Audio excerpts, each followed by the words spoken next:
Isn't reality what the majority remembers? Isn't reality what the collective believes it to be? This is one of the many poignant questions around memory presented by a masterpiece of Australian cyberpunk. I'm talking about The Escher Man by T.R. Napper. Let's get this book undone.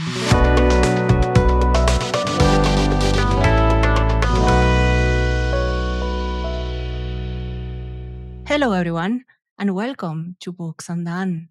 I'm your host, Livia J. Elliot, and today we are back with a guest talk to discuss one of my highlight reads of the year, The Escher Man by fellow Aussie T.R. Napper. We have several guests, so let me introduce you to them. Hi, my name's Sarah K Balstrup, and I'm an Australian fantasy author, and I have a background in religious studies. So I'm very interested in the nature of consciousness and all these kind of interesting sci-fi things. So I'll leave it at that for now. Yes, well, I'm Charlie Cavendish, part-time reviewer, full-time reader, I suppose, and more recently I've joined the four beardsmen of the Bookpocalypse, which includes a number of other authors, and so we're slowly inking our little sphere in this world, and just trying to sort of have some fun, interview people, and do a bit of role play games as well. We also have the author himself, T.R. Napper. Tim, thank you so much for being here again. Thank you. Is this our third time? No. Yes. Yeah, second. Okay. Thank you for inviting me back again. It's good to see Charlie and Sarah. So, before we get started, let me tackle some disclaimers. There are spoilers in this podcast. We will not hold back, and so I recommend that you listen with caution. If you are keen on knowing more about the Escher Man, but you want to avoid spoilers, I did a spoiler light solo episode, which you may be keen on listening. Second, what you will hear is our subjective opinion, and you may disagree. It's fine. We all have different opinions. That said, let me begin with a question. Tim, you mentioned plenty of times that you wrote The Escher Man over the course of a decade. Can you share a bit more about the process and the research you did? Well, it's an appalling process. I wouldn't recommend it to anyone. And it's not really a process. So it was foisted on me. It was writing the book that took maybe, 2 or 3 years the first time around. I think I started writing this book when I was living in Vietnam. I'm almost positive it was then. So after, say, 3 years, I had a pretty good book, good enough to get an agent, but he couldn't sell it. So I put it aside, actually, and then I wrote 36 Streets because I was obsessed, or I should say, character Lynn T. Vu stuck in my mind. So I decided I had to write her story. So I went 5 years back and wrote 36 Streets. And then I went back to the Escher Man, and then I reread the manuscript with how many years more experience, like 4 more years experience as a writer, or 5 more years experience as a writer even, and realized it was a good story. I didn't think my craft was up to it. And again, I think I talked about this in the last episode, but from a technical perspective, it's a difficult book to write because first-person, unreliable narrator getting memory wipes and scene to scene doesn't necessarily know what's happening, but also making that entirely explicable to a reader is, from a technical perspective, is really difficult. Unreliable narrators are very difficult to write. So I kept the story, but I essentially did a lot of rewriting. I added some scenes, and given we're doing spoilers in this episode, I did the whole section where he's having his memory wiped, where he sees like the birth of his child and it's wiped. And then he drops the cake on the floor and they're eating off the floor. That's like 5,000 words. That was all new. That was written 9 years after I started writing it. And it's one of the better sections, I think. There's something about the ordinary, unusual things like eating cake off the floor. You're not having them just do cliched things like hugging each other and, saying goodbye at school. It's like the randomness of children is what makes children fascinating and what makes them so lovable. But that scene was also very different because throughout the entire book, we'd see Endel doing like thug stuff, killing people and so on. And in there, we see him as a human. We see that other side that it doesn't matter whether he's a hardman that kills or anything else that he's on. He's also a loving father. Yeah, and these are the things that it had to be kind of unusual experiences that would stick in memory. So it's always thinking about how the memory works as a function. But the birth of the child, I kind of based it on the birth of my child, what happens in that scene. And so there's like the waters break and he gets drenched. And that happened to me. But then the copy editor, this is the best, maybe one of the tippy top examples of mansplaining. the copy editor had a really long comment in the side of nearly a page at the side of the draft saying how this was medically and physically impossible to have this much liquid come out when the waters break. It literally fucking happened. I showed my wife and she thought it was hilarious. As you know, I'm fascinated by the science of memory and the function of memory and the role memory has in our lives. So I did an enormous amount of reading during writing Neon Leviathan, but particularly for the Escher Man. And it spawned this book, but it spawned so many short stories as well. I think the most recent book I've written, a draft I just finished, doesn't deal with memory for the first time, but it's been a pretty constant theme of, in terms of writing it, I think my process at the time was my son was 1 or 2 and I was living in Hanoi and I would write for 2 hours every day when he slept. My partner was working and I was primary care. So we'd hang out all the rest of the time, but the 2 hours, and he always slept for 2 hours. So it was really good discipline to write then. And sometimes late at night I'd write when everyone was in bed. So they were the 2 times I would write, obviously influenced by living in Hanoi, I used to spend a lot of time, I used to go to Macau quite regularly to play poker. Aside from memory, I'm fascinated by the gambling subculture and the gambling world. I find that quite fascinating as well. So, yeah. So let me follow up with another question. And this one is for all of you, because Anna, since you mentioned the gambling and also the people that we have here, a quote that I found very interesting is when someone says, without memory, there is no morality, no constraints, nothing but the perfection of a moment. What are your thoughts on that? In particular, in the relationship between memory and morality as he presents it here, and how some people can just waste their lives, sometimes gambling or committing crimes without bothering about it. I mean, the gambling part is quite interesting because when you gamble, you are in the moment. You're completely sort of abandoning all constraints. You're throwing yourself into a kind of chaotic present where you expect to win, but it is a bit of a knife edge, that experience. I mean, the protagonist in the book is definitely gambling with his life and his family's life, like through the entire book. And it's he's afraid to invest in his memory because then it will reveal to him the danger that he's put them in and put himself in. I think you're 100% right, Sarah. That's a gamble, is that suspending the sort of usual constraints that perhaps people have, and that obviously then in itself becomes addictive. And I think you mentioned about memory and morality is like if you're not having to, it almost frees yourself from having to deal with that. If I haven't got to remember it, then there's no consequences to those actions. And obviously by addressing that memory, you're saying, well, I'm going to take those. I'm taking that on board, take ownership of what I've done. That what you said made me think, Charlie, because it's like Endel during the book, he actually gambles with his identity because at some point it's mentioned that if he keeps being erased, he will lose who he is and just become that memory drone. I think it's more than just his life, it's the identity or his own nature, his own being, what he's been gambling throughout the book. Yeah, very much. And even early in the book, I know the sort of almost that sort of second section when he shifts to being with his family, you can see that sort of change in personality almost immediately. The first few chapters we're introduced this hard, enforcer, no real care, it's just sort of, and then something when he starts to get some of that memory back and realize that he does have this family and boys, that you can sort of see that sort of real softening in a way of that hard man exterior, and you start to see the character underneath. I thought that was really effective, and quite powerful. Yeah. Everybody, it's not like you have a static self that you show to every person in every situation. I mean, we all have these sort of different aspects that come out in different situations that are sort of triggered by the situation. And also, I thought it was really interesting later in the book how, you really see the way that the self is extended into others by the way that other people and their memories of how you are and what you do are actually sort of a part of this collective cultural memory that most people in modern society just don't really think about. They think, I'm an individual, I do what I want, I don't affect other people, people don't affect me. But we're actually a lot more sort of interdependent than that. There is something very interesting based on what you mentioned, Sarah. It's this whole scene in which he goes, after he gets the memories from his wife, remember trying to build himself up, he goes to the bar.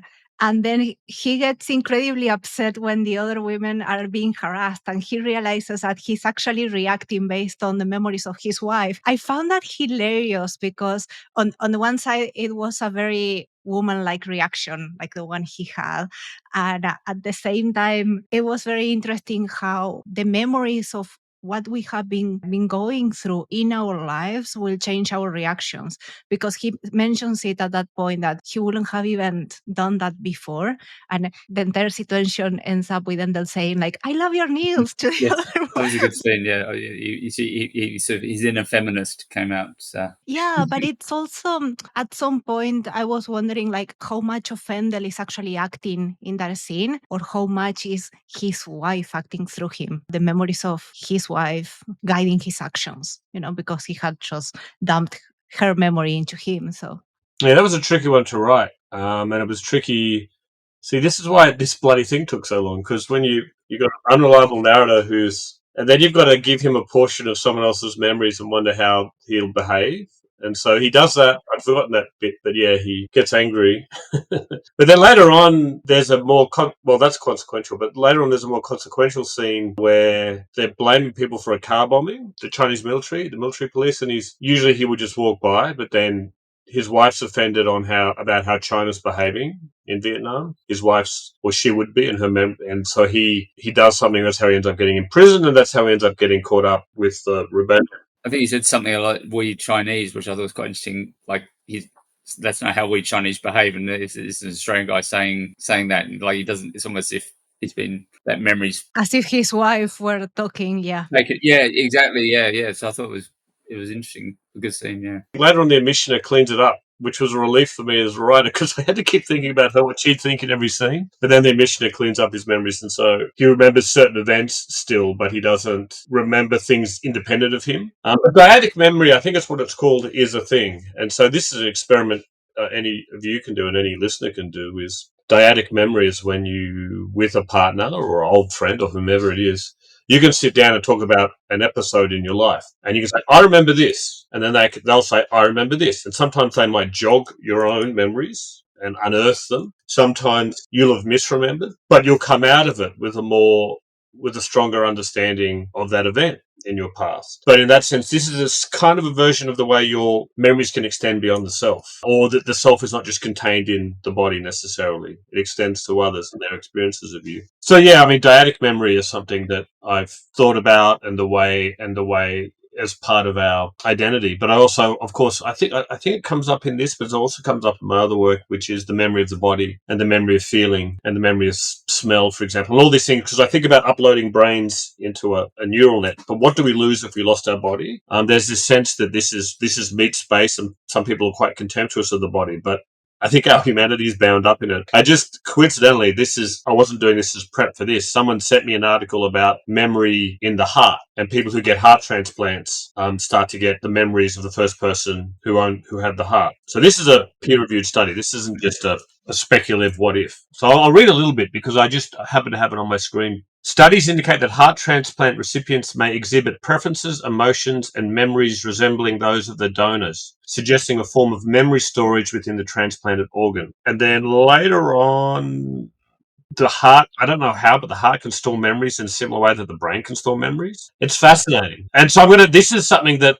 I just said I'm not going to write about memory anymore, but someone sent me this article. The point is that we still don't understand memory, we don't understand consciousness, and we don't really understand the self. Fundamental things to being a human, all those. And yet the scientific basis for say, free will or consciousness is so weak. And so we're still so far away from really understanding it. Like if you said, where does consciousness reside? Well, where does it reside? Because if you have dyadic memory, is part of your consciousness another person? Is part of your consciousness in your heart? You know what I mean? But you can't even say where consciousness comes from. This is the sort of stuff I get excited about. I can't even remember the original thing we were discussing. We were talking about the shared memories, and and the gambling. Sarah made a point about a really good one about gambling being kind of an eternal present. I hadn't thought of that before, but it's true. It's true. Everything disappears. Like I play poker, which I don't consider gambling because it's a skill game. But when you see people at the casino, they're totally lost in that moment. They're lost in this eternal present. There is no future. There is no past. There's just those dice bouncing across the felt, or whatever it may be, or the ball in the roulette wheel. There's a saying in gambling that the next best thing after gambling and winning is gambling and losing. The point is, it's not the winning or losing, it's the gambling. And it's that experience of being in that eternal moment. So it was interesting from Sarah. And so the other point I wrote down is about the dyadic memory. When we were mentioning that part at the end, when he gets the memories purged and he starts remembering, he remembers and he also sees the memories being deleted. But at the same time, Endel has this denial and he starts begging the Omissioner, don't take this away, don't take this away, especially the part of the child that is born. And after he's basically cleansed and has a new memory pin, he still has the instinct, like he still has a worry. And when he is told that he had a wife and children or a family with a very big war, kind of like he remembers the feelings in a very abstract way, even though he truly doesn't remember anything because he was cleaned out. I found that very interesting because it's more of what you mentioned, Tim, the fact that memory is more just than recalling or what we have there. In that whole scene, there was perhaps a clue that something else within Endel remembered his family. It's like a phantom limb, where people have a limb removed, they still feel like it's there. So it's not there, but there's this sort of suggestion of something that used to be. Yeah, I mean, I read a review recently when the reviewer said that it's about a man's search for his own soul. And I kind of like that because it goes to what Livia's talking about, which is, do we have an essence that extends beyond our memory function? Do we have an essence as a human being? Is there some spirit within us? And so a bit of that is like the scientific explanations of shared memory and memory that resides in the body, but something beyond that as well that science can't explain. So this is a difficult thing to write about. Now, science fiction is great because science fiction has these great metaphors for discussing the ineffable. We can discuss contemporary issues, and they do, and we discuss philosophical issues, but science fiction can talk about what it means to be human and what is the soul, these unanswerable questions, but it can approach them. And memory wipes and so forth are kind of one of the great metaphors that we can use for discussing that in sci-fi. Well, and speculative fiction in general has great metaphors, but this is one of the things that fascinate me. It's kind of almost a spiritual question in a way. Because in a sense, Endel dies, yeah? In one sense, he dies when the memories are wiped from him in the end of the second act. But is he really dead? And that's a question that, even though we're having a spoiler discussion, that's for readers to think about rather than for me to say. But yeah. But also his other life continues to live in his partner. What's her name? Is it Gian? So she remembers all this stuff about their life together. And it's like when he's wife, she's just supplying all of this. It's like, this is who you are. It starts to rebuild this part of his life that he did actually live. It's not false, but it's sort of like a parallel life. And depending on what is sort of interacting with him brings up different versions of himself. That's interesting because perhaps what she remembers, it's, as you mentioned, just a fraction of Endel, like what she saw of him. And there is probably a lot she was missing because when we see another person, we don't see their internal thoughts, all of that. We shall see, as you mentioned at the start, Sarah, like just a fraction that they present to that specific person. And also, we never really find out about his background, which I thought was a nice choice. It keeps it completely mysterious. It's like, how did this Aussie get over there and become a gangster? Like there's these little bits, a few crumbs, but it's like another bit lost into the wipes of memories that he had. I found it very interesting that poor guy, he's being told about himself throughout the entire book.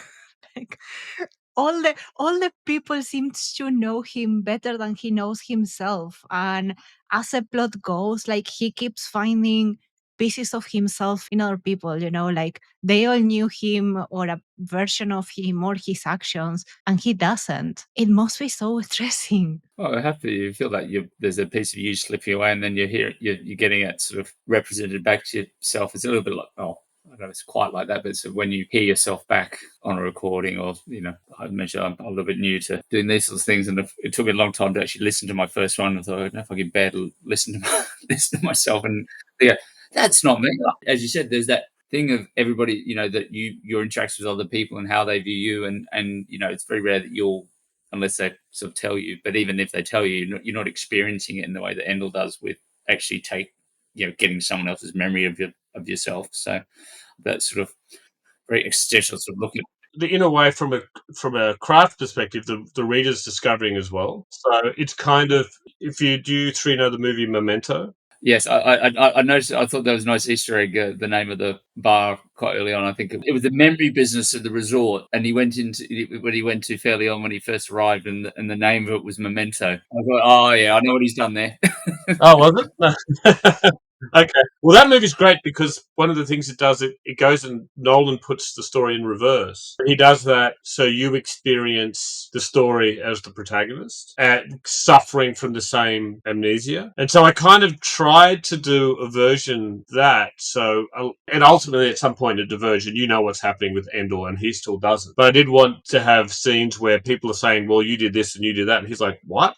I'm this person? And it's sometimes the reader knows, but sometimes it's a surprise to the reader as well. That's the tricky in the first person perspective. You do want, to some extent, if Endel's confused and Endel doesn't quite know what's happening in a situation, sometimes it's good to have that happen to the reader as well, so you experience what they are, so you have an empathy for them in any context when you're writing. And their feelings are not easy to evoke, but it's straightforward to evoke a sense of smell or a sense of taste or an emotion, but the sense of confusion and the sense of thinking that everyone else knows more than you do.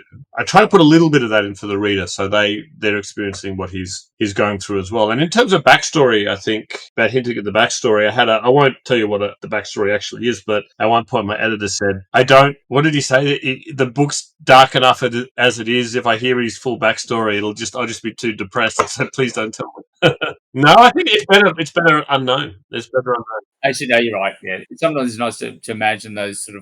I've quite enjoyed, in a similar vein, in some book where you, as you said to him, you're leaving it up to the reader to interpret his song live or what happened next. Or I read a couple of series where it doesn't sort of end up with and then this happened. It's like sort of they go off and other adventures or other things could be happening, and that's up to you to imagine where that might lead. So I think doing it in reverse of how did you get here is part of that sort of the whole tapestry of the book, and then the sort of spiraling of well, obviously it wasn't a happy sort of coincidence that he's arrived there doing what he's doing.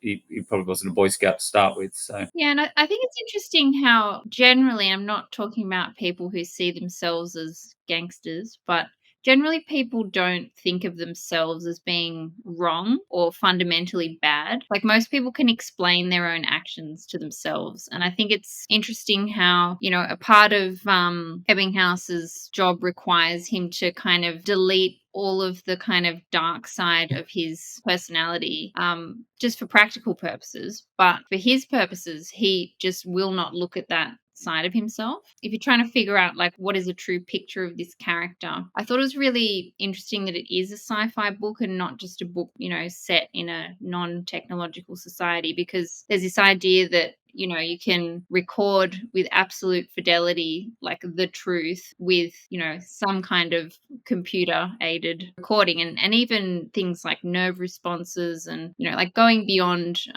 audio visual, like you can kind of get beneath the skin and find out quite a lot about a person. But even with all of that fidelity, it's like it seems more real, the parts of him that are shared with other human beings, and just his kind of imperfect impression of himself. In that note, something I found interesting is how everybody reacts different to that process. We have people or characters within the book that they get the memory erased or replaced and they seem not to care. Like their reaction is like, yeah, probably I did stuff. They don't seem to have any depth to it. But there is this whole scene at the start of the book in which Endel realizes like the extent of everything that has been erased, and he goes into a rabbit hole of what have I done? What if I did this and that and that? And that made me think that, again, perhaps there is something, that it was a case of nature versus nurture, like his morality was so embedded in him that it couldn't be erased. It was that part of him that couldn't be deleted, and he kept worrying, he still had that quote unquote consciousness. Yeah. I think it's Lynn particularly doesn't care. And I think you started with your quote. I think the quote you used at the start, that's Lynn talking, I think, at the very start of this podcast. Well, of course, that's explained, but that takes me a whole bloody book to explain how she got to that point. That's what 36 Streets is kind of about. I mean, it's about, that's not quite true. It's about a lot of different things, including collective memory and collective trauma, but how she became that seemingly sociopathic, cold-blooded killer is, even with Lynn, is quite complex. Someone said that they read the books back to back, 36 Streets and then the Escher Man, and they said to me that Lynn and Endel had reverse arcs. Like she sort of arcs into this darker and darker place where there's fewer and fewer memories, and her morality, ultimately we see where her morality ends up, where she's kind of this living for the moment type thing, or she's a revenge machine, if you will. But Endel has the opposite arc, or tries to go in the opposite arc. He starts in this very dark place where he's just almost an Escher Man or a recall drone, but trying to get out. Often you write something and then when you stand back and read it, like after a nice long break, perhaps when you're editing, you see all these patterns that you're thinking, wow, how did they all get in here? Because I didn't really plan them. And you have all these sort of subconscious layers that are product of all those books you read at the time and all the different things that you were thinking. And actually, I didn't know when we could talk about this, but I wanted to understand a bit more about the influence of Ishuguro on your thinking in this book, or just generally, because I know you dedicated the book to him. He's an amazing author, my favorites, but I still haven't read, I think I've only read 5 of his books so far. But yeah, The Buried Giant, of course, is about memory, and there's always a lot of themes in there that I think you could link back to your books. Yeah, no, I love Ishuguro. He'd be my favorite living author, I think. But on the surface, we're completely different writers. On the surface, I mean, like, he's doing this very literary, slow-paced. He's a science fiction writer now, though. You know, he wrote Clara and the Sun, and then before that, The Buried Giant, and before that, Never Let Me Go. So for 20 years, he's been a spec fic writer. So he's one of us, even though they don't. But the establishment doesn't like that so much. They think, well, he's good, so it's not science fiction, which is kind of an unfair moving of the goalpost. Anyway, so in a way, we're the opposite writers, because his is very slow and not violent. I'm very fast-paced and ultra-violent for starters. He's fascinating for me thematically, but also as from a craft perspective, because thematically he does unreliable narratives all the time, and you slowly figure it out. Even his first book, which I think is called A Pale View of Hills, his first novel is an unreliable narrator, and by the end of it, you're like, what the fuck is this person thinking? It's quite extraordinary, and then you realize the whole time you've been in this deluded person's head. For a long time, he was interested in memory, but unreliable memory, but just in a very human way that we all have. He's also very interested in the questions of service and the sublimation of the self, and that's what Remains of the Day is about. But it's also what Clara and the Sun is about too, which I don't necessarily talk about that, but that's one of his things. The Buried Giant, Sarah, which you mentioned, is interesting for him, because what he does differently there is, for the longest time, he talked about individual memory, but The Buried Giant is about collective memory. What should we remember collectively as a civilization? Do we have a collective memory that is too dangerous to remember? The idea in that book is that there was a war, and that they lost a war, and it was a borderline genocide, but this mist settled on the land and they forgot. Should they remember that? Because if they remember, war will start again, because I need to get revenge. So that was a really interesting idea, I think. And he needed a fantasy novel because he needed a fantasy idea. He needed magic for that to work. And I kind of do that in 36 Streets, where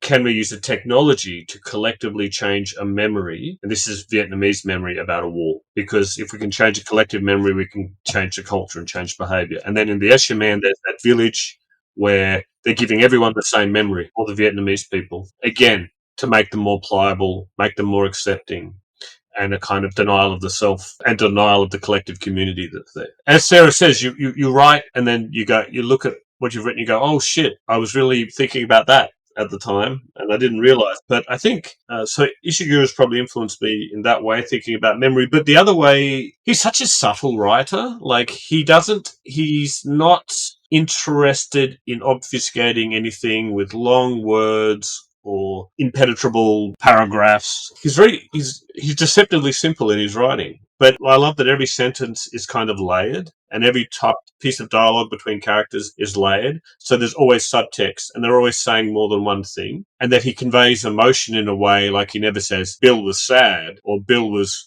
regretting a lifetime of serving an evil cause, or whatever it might be. It comes out in action, and it comes out in such subtle ways, which is, for me, more compelling and more moving. And that's a more general technical skill that I like. I like the idea of having paragraphs and sentences where there is subtext. You're trusting the intelligence of the reader, and you're kind of trusting yourself as a writer as well to be able to pull that off. So I love his work. I loved his last book, Clara and the Sun. I wish he'd bring out another one straight away, but he's probably doing them every 5 to 10 years now. I hope he writes another science fiction book, though. I think in Clara and the Sun, like that's the one I've read. Like I read that quite a few years ago, but that most of the book is focused in on these two characters, and then just on the very periphery, you have this hint of like what's happened to the world, like this post-apocalyptic vibe. It's so subtle, but it's so clear as well. Like I really enjoy his work as well. It's you think, oh, he's talking about this, he's talking about that, and then by the time you've finished, it's just the spell comes together, and it has this kind of resounding impact of all these things suddenly slotting into place. I think we all wish we could write more like him. Yeah. In fact, I usually do a reread of one of his books every year, and I haven't done it this year, so I might have to soon. I feel like it's been a busy year. I've barely read anything. Something that you mentioned there, I think it's quite common across the world that you created, which is the addiction to technology and how people is so addicted to everything that's happening. I found it funny in the Escher Man that everybody who gets asked a question about did X happen and they just go, I can't remember. And they have to check on their memory implant. At some point, it became funny in a sad way because they were all so reliant on that. Like, as you mentioned, Tim, they were always hooked into the freeway they have directly implanted. You didn't touch it on this book, but I was thinking like higher education in there has to be a mess. Well, look at higher education now. I work at universities, but only as a casual, doing mentoring and creative writing. But I have some friends who that's their profession, they're academics. It's dying.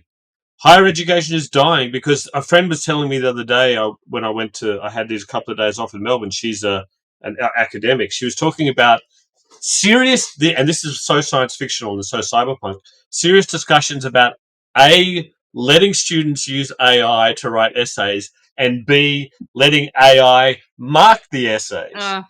Think about that fucking cycle. Where is education As long anywhere? as they collect the money in the little pot underneath, that's all they care about. The money at the pot moment. underneath, precisely. It's also about the stress.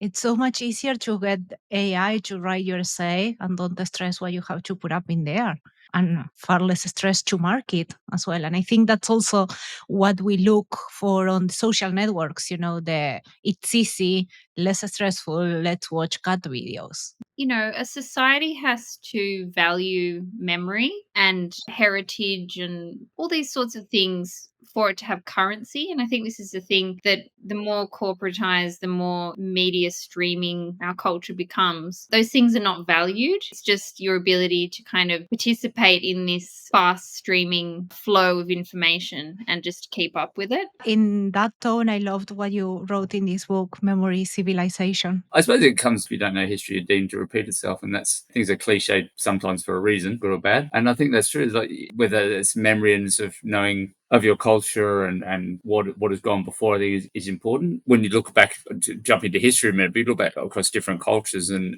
millennia, and it's interesting about what was those people, what was driving them, what was important to them, and a lot of those things are still from 3,000 years ago to now are still because maybe that's part of that collective memory that we've mentioned and touched on. So, that innate humanity that sometimes gets hidden in the modern world with streaming or other things that how that connects us. And I think we're in these times of we're very traumatic times. It seems, although every year seems to get more and more so. But it's like that there's that connectivity that makes us human, and that reach out to somebody. And I found that even just connecting through the book community, you connect with people that you wouldn't have normally met otherwise. We've got a lot of shared experiences and a lot of commonality there. And I think that that memory does play a part of that as well, perhaps more sort of cultural memory. But it also affects history in some way, because history, I see it as how people record the events.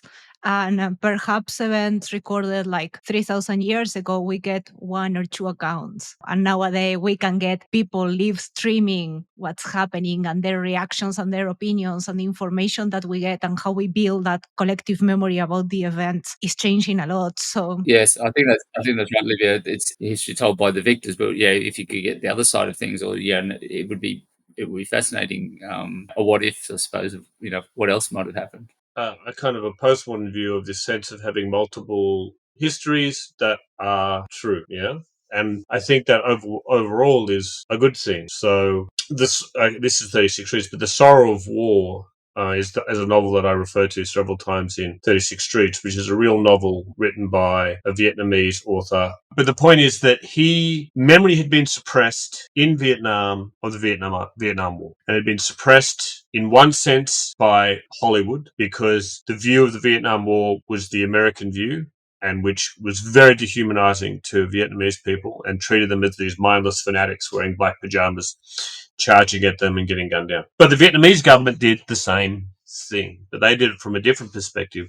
They did it from the perfect socialist citizen who's willing to die for the motherland and prioritizes the state and the nation and that ideal over their own lives. What they never had was a human story about the Vietnam War from the Vietnamese perspective. What they didn't have was a true cultural memory. The Sorrow of War came out, and it was the biggest, and still is, the biggest selling novel of all time. This is in the Vietnamese language in Vietnam. Why? Because it spoke of a truth, cultural and historical truth about that conflict. And it was that they are human beings and they were deeply traumatized, and it was a horrific war. And so that sense, going to what Charlie was saying about multiple histories and multiple memories. So this is a good thing, I think. We can have a truth about the American perspective, and we can have a truth about the Vietnamese perspective, and a truth about the Vietnamese government. And these are different truths. What worries me, and this is what the Escher Man gets at in a way, is memory that's a lie, and histories that are a lie, and the fragmentation of truth. And we're living in that era. It's not that now a postmodern perspective would be, oh, we have multiple views of whatever war it may be, or of American history or Australian history. That's fine. But it's when we have these conspiracy theories about ourselves, or these wholly fabricated histories and memories about ourselves. This is the dangerous thing. And this is where memory fragments and our collective memories no longer have any currency anymore. Not that we remember things in different ways, but people are believing things that are simply not true. For example, I don't want to talk about American politics too much, but that 30% of Americans that genuinely believe the 2020 election was stolen, was a fraud against Trump. That's not reality, and that's not a true memory, but they all believe that. And that's scary times. These are scary times when there is no truth. It doesn't take much to convince people, I think, is the scariest thing, because often I see a ridiculous piece of information and I think, "Oh, don't worry about it. No one's gonna believe that." And then 5 minutes later, I hear those words coming out of a family member's mouth, and I'm like, "You've been brainwashed." Like, why is this happening to the people I love?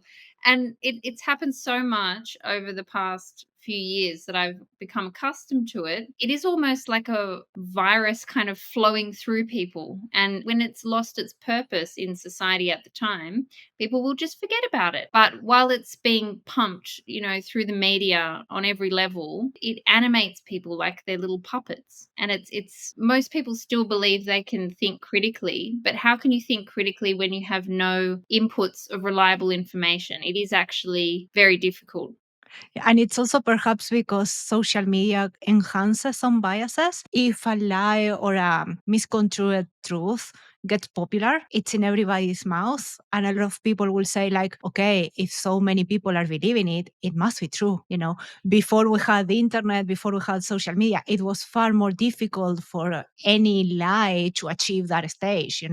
Now everybody can quote unquote support a lie by simply liking a post or retweeting it. And then people start believing it because it is everywhere. And then it gets perpetuated by algorithms. Say, right, okay, that you want to send you more of that, and that's all you see. That's all you see in your feed, and you think, when I found one on Twitter, I'm not going to call it X, but when I first got on, there was a lot of posts of UK elections, so there's all that sort of terrible business, Boris Johnson and what happened in that country. And having lived there, I keep a passing interest in it, and it was I had to stop because all I was getting was try to cleanse that timeline a little bit. But yeah, you've got to be very critical about that, and it's hard to be because it's like, what can you trust? It comes back to that memory. What's real and what isn't. Well, exactly. This is again is kind of a cyberpunk idea of a fracturing reality. Gary Kasparov, who's a former world chess champion and a fierce critic of Putin, said, but he's not the first to say it, I've heard it elsewhere, but he said recently that the point of misinformation and disinformation is not necessarily that you'll believe it, although some people do. Purpose is that you won't believe in anything anymore. You won't believe in reality or truth anymore. And if we get to a stage where you don't believe anything a politician says or a scientist says or a news reporter says, that's bad, because what you have then is a situation where if there is no truth, it becomes the loudest voice and it becomes the most powerful. Who's got the biggest megaphone? And that kind of will matter the most in a post-truth world. So the kind of individuals we see are like Elon Musk, who has now the biggest megaphone. He retweets obvious nonsense all the fucking time. And this guy's fallen for it. But he's the perfect post-truth person because he's the richest man in the world. He's also a fucking moron who just keeps putting this stuff out there and it sticks. In a post-truth world, what matters? Money and megaphone. And he's got both. The problem is we've used words like oligarchy before, and we use words like genocide or oligarchy or totalitarianism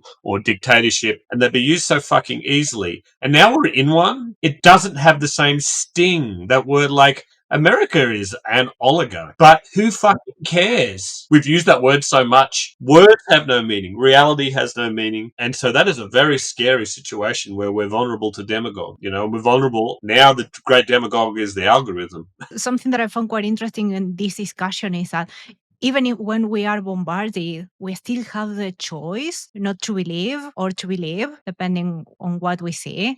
In the book, they don't have. And that's terrifying because they just get the quote-unquote truth implanted into their memory pins. And that's far worse. The loss of the choice, on whether we believe or not. Yeah, and they have this diamond hard, because our memories, us four in this conversation, people listening, you think back on things, the memories are hazy and some things you're sure about. And as I said, if you have someone else you talk about with it, that'll alter your memories of the experience. And memory is scientifically is fascinating because no memory is old.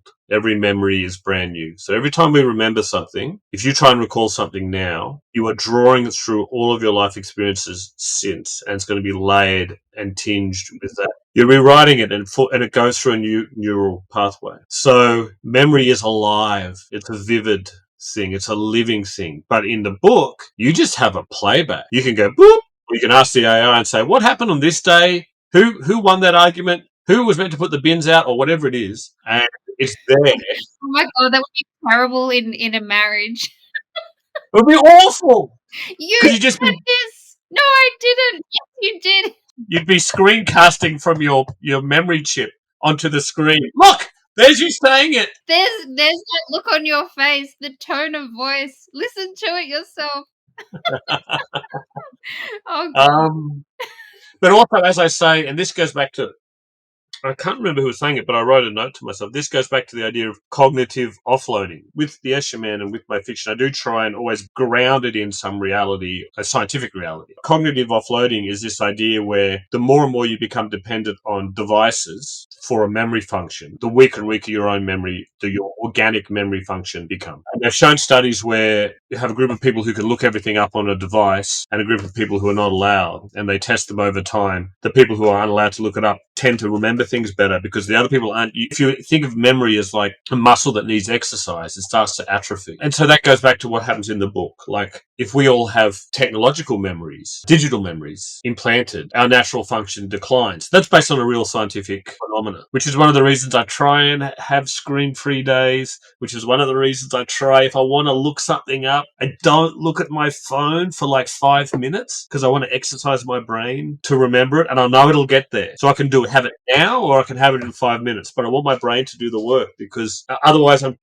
kind of contributing to a form of brain damage on myself. In the book, one of the term for the people that manipulate the memories. Alessia, the Omissioner. Yeah, that's it. Yeah. And so, even the more basic in your own life, like, I remember before you using a calculator, your ability to add up or spelling or recall of those sorts of things, you were very good. Now you're saying that I probably remember 2 phone numbers because I couldn't remember that. I barely remember my own one. So, but it's true, if you're not used to that, or, I think that comes in also how studying has changed. Look at my kids are studying, and I've got a son that's just finished school, HSC here, or in Sydney, in New South Wales, but same sort of thing across the country. And, the way he studied for probably how I would have studied, he's a lot better at it, but I think he's just smarter. But that to me is quite interesting, that how you can train your memory and like a muscle, like, you go to the gym, or I go running a lot, so I can be a better runner if I do this type of training. And I think it's an important thing to remember, and it's highlighted in the book wonderfully, is if you don't use that for facilities, then it gets lost. It's like anything else, you've got to train it. That's a forgetting curve. The less you use specific memories, the faster you forget them. And also memories that aren't that relevant, the brain just purges them so that we can get other memories. So with the Omissioner, you reminded me of something. So the Omissioner is a translation I found. The character explains it in the novel, but the Omissioner is an actual historical position, ancient China. And that would be the person who contained the memories and would stand next to the emperor, and they'd say for laws and things like this. And so then when they were in with petitioners or a court meeting, they could refer to the Omissioner and they would remember all the laws.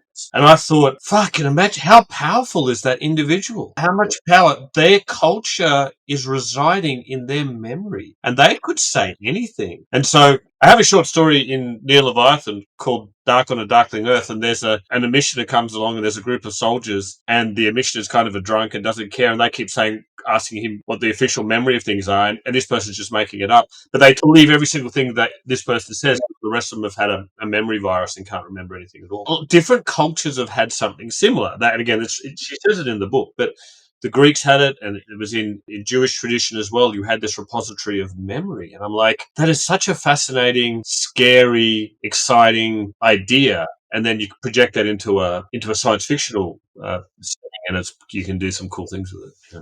Have you read The Mountain in the Sea? No, is that set in Vietnam as well?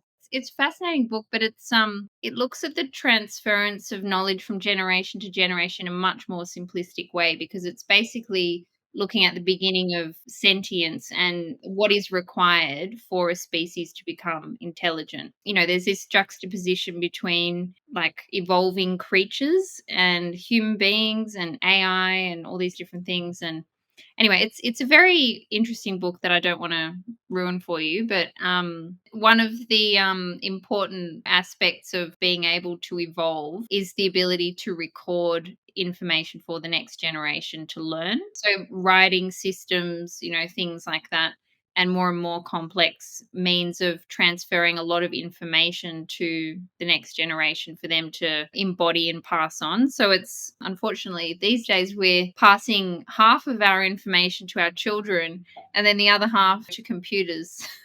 And we're not passing everything down. Not even to computers, to tech bros. And we're giving them, they're the middlemen for memory in a way, for everything we do in our lives. And that's the most awful middleman I could possibly imagine. The most venal and the most uncultured and the most indifferent to us as a civilization. They're standing between us and everything. Human relations, memory, ideas, news. Yeah, these are... But the stuff that I've been thinking about in my books is not becoming less relevant. Let me put it like that. In fact, it's some of the stuff is a bit scary, America falling apart and China becoming the sole superpower and the staggering inequality and the nature of and the way technology is used. I don't want to be prescient. Well, we're just rushing headlong into this dystopian future, and you can laugh about it, but I guess you have to. But I'm not seeing much contrary evidence. If I read the news coming in from China or Ukraine or America, there's scary stuff going on. Yeah, the paths seem to be converging, don't they? If you think that we have ChatGPT with how much it hallucinates and it can just spew history that is hallucinated and not real, it's like we are kind of there. I have another question that I wanted to ask you all. Towards the end of the book, we have this Omissioner who is basically copying people into a machine. And then Endel talks to one of the doctors that is in there, in that machine, and it seems real, like kind of like he reacts in a way that's similar to how he would, given if this person continued to be alive. Given what we spoke of memory and the human memory not being the same as a replica in the machine, and also memory being a person's soul, can we say that those characters that get copied and replicated, are those the real thing, a faithful replica, just an approximation? What do you think? Oh, I've got my answer, but I guess I should let Charlie and Sarah have a crack. But no, I've got my answer lined up, queued up in my brain. It's an interesting one, isn't it? It's like, is that facsimile of life actually a life? And I don't think you can be artificial intelligence. I put sorry for those listening, there's a little quotation marks around that, because it's not really intelligence. It's a very good copy and getting better, by all accounts. But it's still not. I don't think it's not actual sentience, is it? So I don't think, if you haven't got that sentience, I don't see how it could be. I can't help but feel these sort of facsimiles are just extremely advanced portrait. Like you can paint a portrait of someone and then think that it could live or perceive anything, even if it was very convincing. And it's just having multiple different aspects of human reality expressed in a simulation doesn't make it any more real to me. It can look and smell and feel and whatever like a person, but it's not a person. Yeah, but it is weird in the book though, because this simulation or whatever he may be is reacting in real time to the knowledge of his own death. So it certainly does complicate the idea and makes it, that time aspect and the interaction does make it a little bit different. Yeah, and especially because that character was also a professor, and I think he had like a different view of things, especially because of how he was. I am a bit conflicted on that. I think that those simulations are just partial replicas, especially because it's mentioned throughout the book that the memories that they recall, they are just audiovisual. It doesn't have anything else. It doesn't have feelings. It doesn't have the feelings of a body and everything else that makes a person a person. And I think that the fact that we exist in a body, that also help us perceive a moment in a different way. Like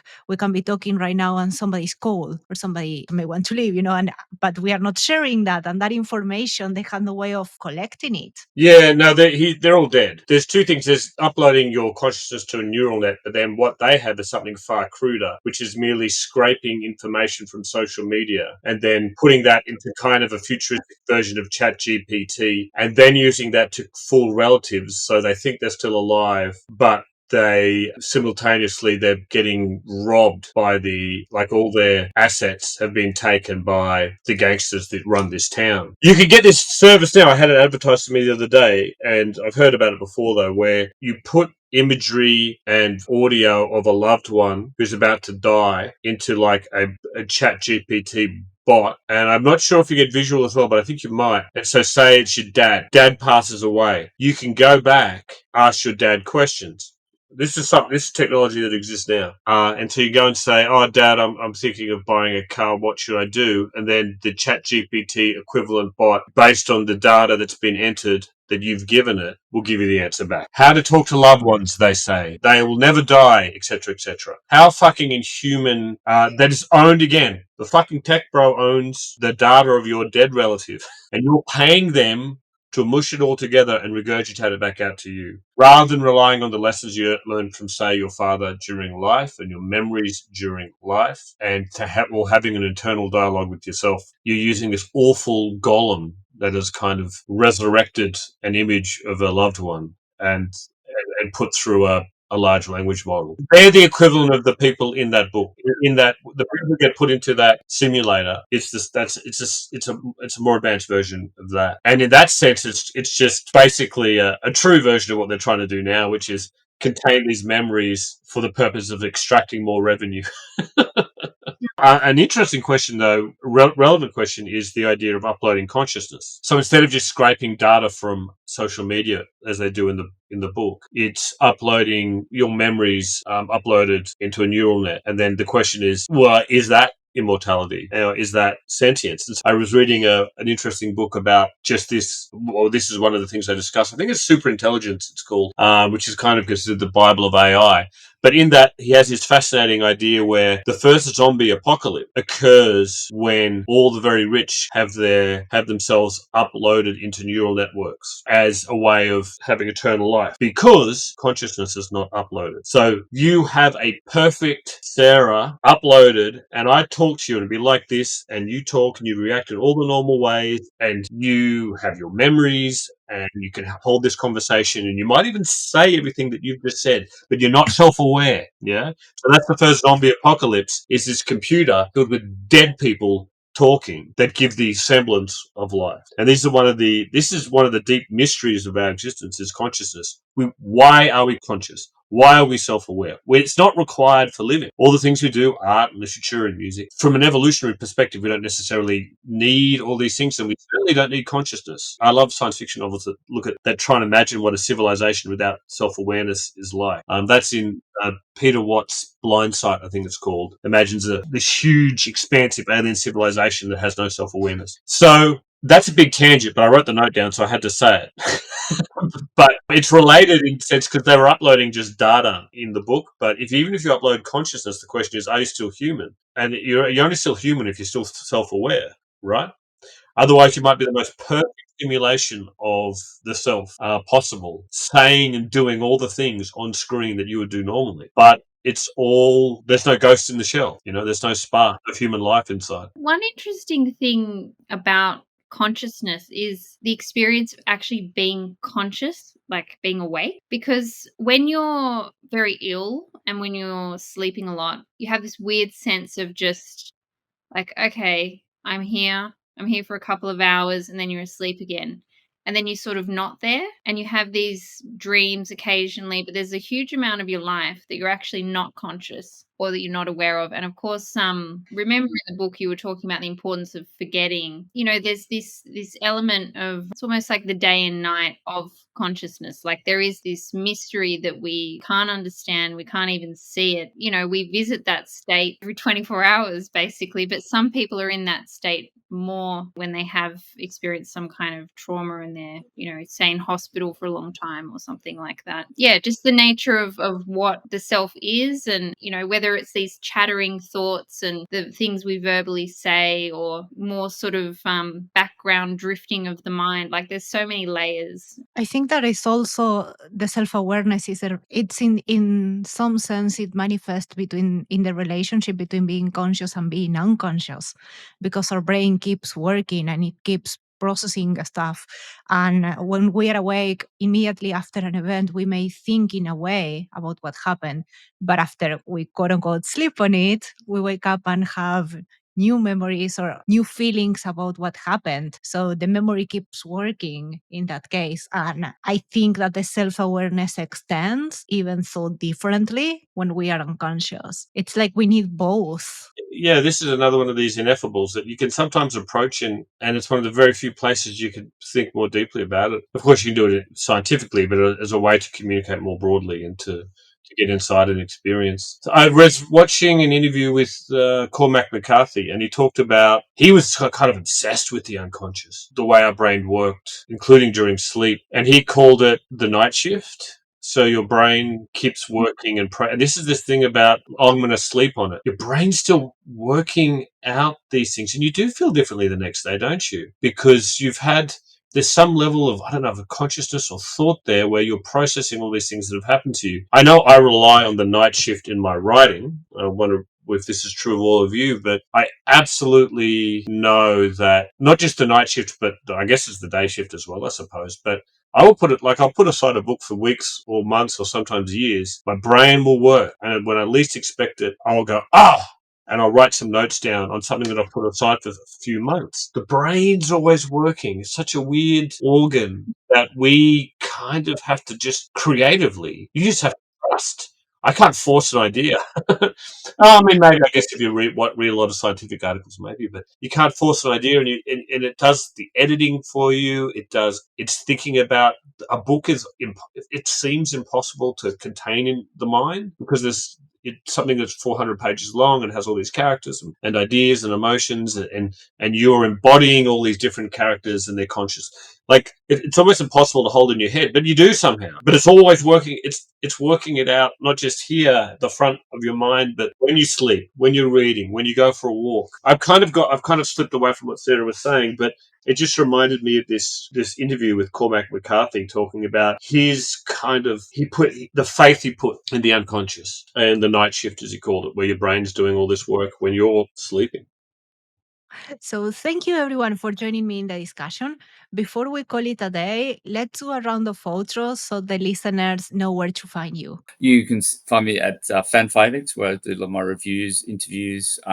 All of you have appeared on an interview kindly done interviews with me in the past, so go and look up there. There's some great interviews with Australian and Kiwi authors that I did last year. I might sort of revisit that again. I think I got up to about 25, 26 or so, and there's a few more to get back. That's all on FanFi, and there's sort of cover reveals and things there. More recently, I mentioned to start Four Beardsmen of the Book Apocalypse, which is a sort of on YouTube, doing with David T. List, Tom Bookbeard, and DB Rook. And myself, I don't have the beard, so I'm the beardless one. So there we're sort of interviewing authors. They also do. We're also doing a sort of a live role play, which is very much tongue in cheek, doesn't take itself too seriously, which is quite fun to do as well. So if you get a chance to check that out, please do so.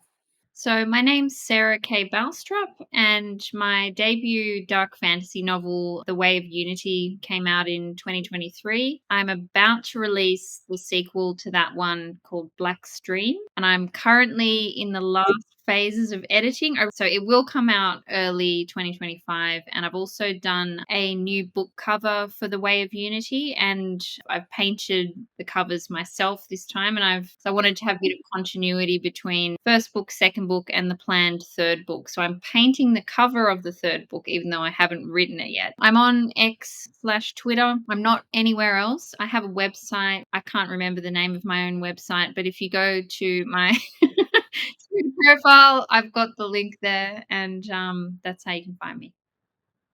Well, I've had two things come out this year, Ghost and the Escher Man, and I'm tired. Being a writer is way more doing things that aren't writing than you'd imagine.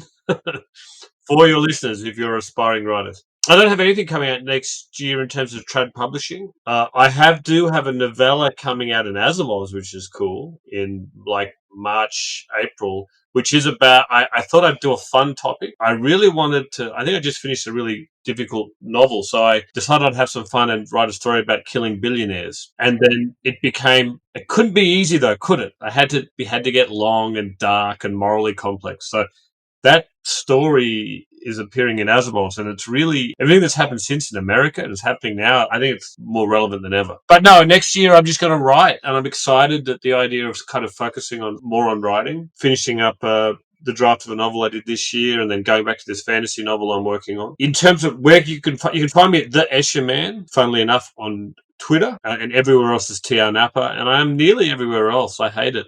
Thank you to all of you for giving up 2 hours of your Saturday to talk about my book. But yeah, thank you. Thank you. And that said, if you like the episode, please like and subscribe. If you want to get bite-sized prose analysis, short thematic discussions, and other bookish musings, then subscribe to my newsletter at liviajelliot.com. By doing so, you will also get an ebook for my novella, The Genesis of Change. I will leave the link in the episode description. Thank you for listening, and happy reading.